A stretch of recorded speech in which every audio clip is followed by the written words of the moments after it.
Welcome to our tutorial on the extruded cut. We're at the assembly level again, and this feature is available under Assembly Features. Extruded cut. You can find the same command by selecting Insert, Assembly Feature, Cut, Extrude. First, we need to select a face.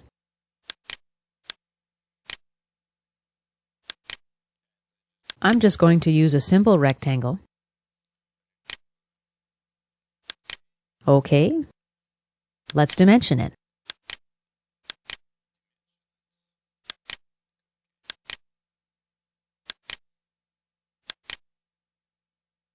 OK. OK again.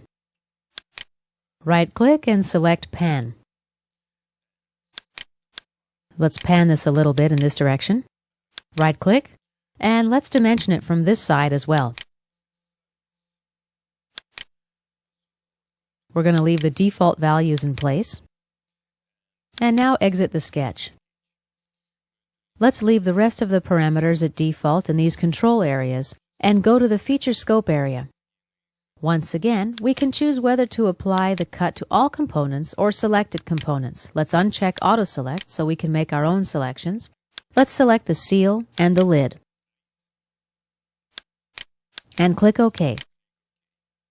As you see, the cut went through the seal only.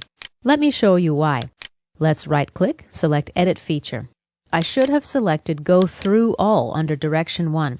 Click OK. Here is our extruded cut, our second assembly feature.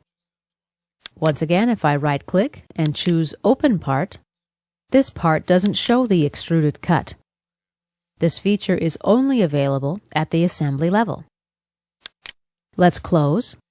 And this concludes our tutorial on the extruded cut.